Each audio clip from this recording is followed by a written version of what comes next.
Before we move on to current events, it's vital that we know how we got here. I will now present an extremely shortened version of recent U.S. monetary history.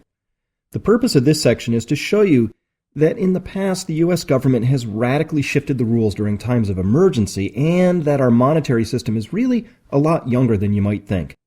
After the Great Financial Panic of 1907, when private banker J.P. Morgan stepped in as the lender of last resort, banks began agitating for a government solution.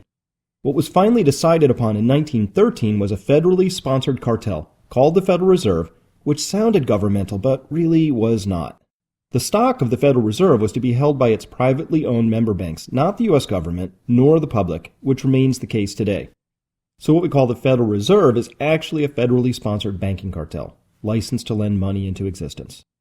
One of the main arguments for creating the Federal Reserve was to have a central bank able to step in and prevent losses from panics. How did that work out? Not very well. Instead of simply being a lender of last resort, the Federal Reserve had helped provide the necessary fuel for a speculative bubble in stocks that burst in 1929 with devastating effect.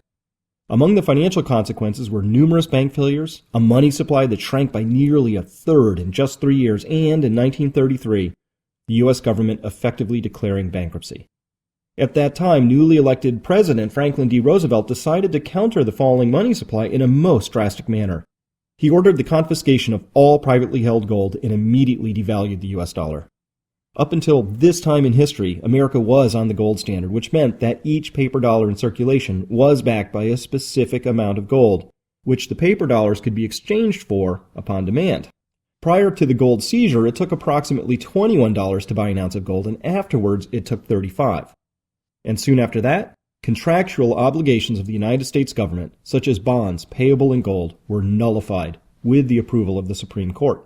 This just goes to show how governments, in a period of emergency, can and will change rules and even break their own laws, even if those laws are written into the Constitution. All of the seized gold either ended up in the vaults of the Federal Reserve, at the International Monetary Fund, or on the books of the Federal Reserve.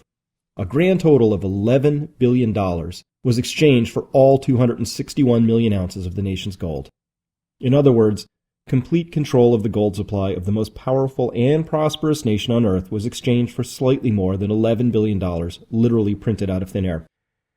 After just 20 years of existence, a private banking cartel went from an idea to owning all of the wealth of a young and prosperous nation. Not bad. Every one of these original 261 million ounces of gold still remain on the books of the Federal Reserve as an asset, so technically it actually belongs to the shareholders of that corporation, not the American people. In any event, to end the turmoil of depression and a subsequent world war, and to provide a foundation for global recovery, a conference was held at Bretton, New Hampshire in 1944, with all the major Allied powers attending, with the goal of settling on a world monetary system. Recognizing that the U.S. then represented nearly half of the global economy, the U.S. dollar was made the global reserve currency. All other currencies had fixed rates of exchange to the dollar, which in turn was redeemable for gold at $35 per ounce. The Bretton Woods system ushered in a period of prosperity and rapid economic recovery, but there was a flaw in the system. Nothing in the Bretton Woods Agreement prevented the U.S. from expanding the supply of Federal Reserve notes, or dollars, as rapidly as it wished. And this happened, and as it did, the gold backing behind each dollar in circulation steadily declined, such that there was not enough gold to back all of the dollars. Meanwhile, as the Vietnam War intensified, the U.S. was running budget deficits and flooding the world with paper dollars. The French, under President Charles de Gaulle, became suspicious that the U.S. would be unable to honor its Bretton Woods obligations to redeem their excess dollars into gold. As the French worriedly exchanged their surplus dollars into gold, the U.S. Treasury's gold stocks declined alarmingly. Finally, President Nixon declared force majeure on August 15, 1971, and slammed the gold window, ending the dollar's convertibility into gold. The last ties of the U.S. dollar to gold were severed. The days of a gold standard were now over. Well, that's what governments do during wartime and during crises. They change the rules to allow them to print what they need rather than impose unpopular taxes, trusting that it will all somehow get paid back at some point in the future. And the U.S. followed that pattern to a T. However, this time it affected the whole world because the removal of gold convertibility of the dollar destroyed the foundation of the Bretton Woods system.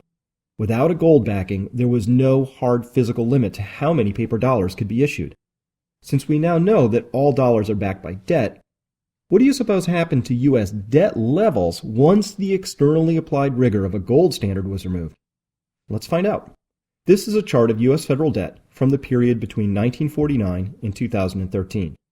Note that it looks just like any other exponential chart we've already viewed.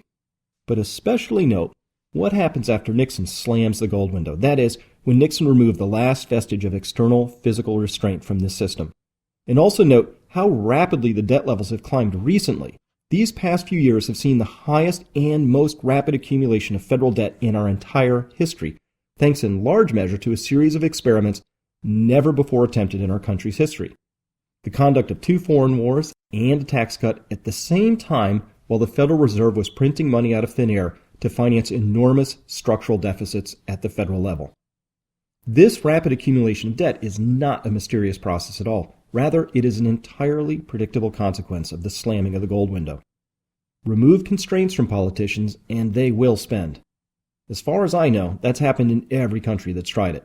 Now, how much longer can this continue? Unfortunately, there's no good answer to that besides, as long as foreigners let us. A second predictable and related consequence concerns the total amount of money in circulation. Remember, all money is loaned into existence, so the shape of the federal debt chart should tip you off to the shape of this next chart of money. This chart is of U.S. money from the years 1959 to 2013.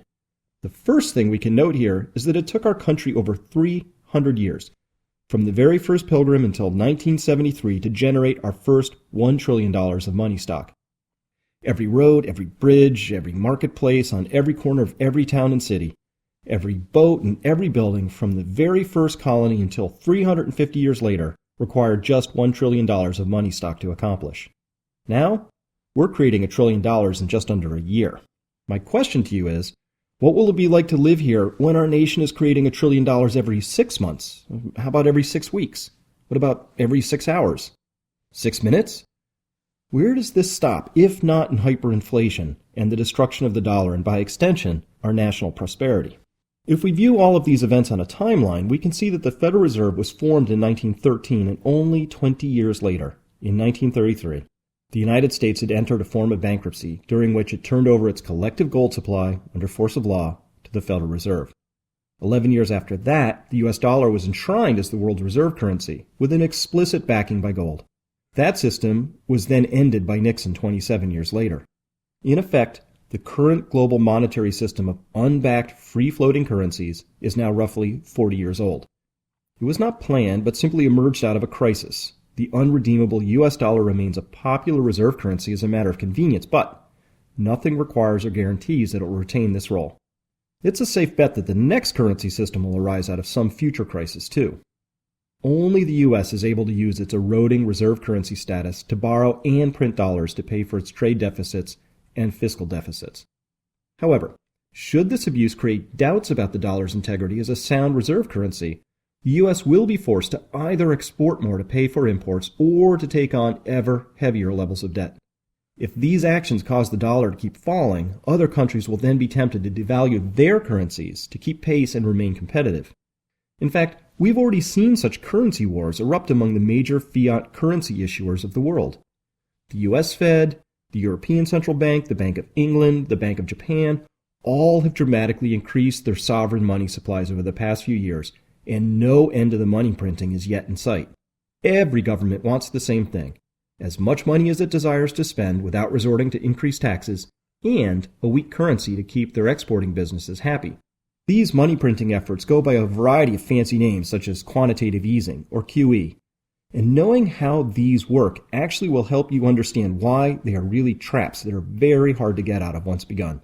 At least, they are without a lot of painful disruptions. Please join me for the next chapter on quantitative easing. Thank you for listening.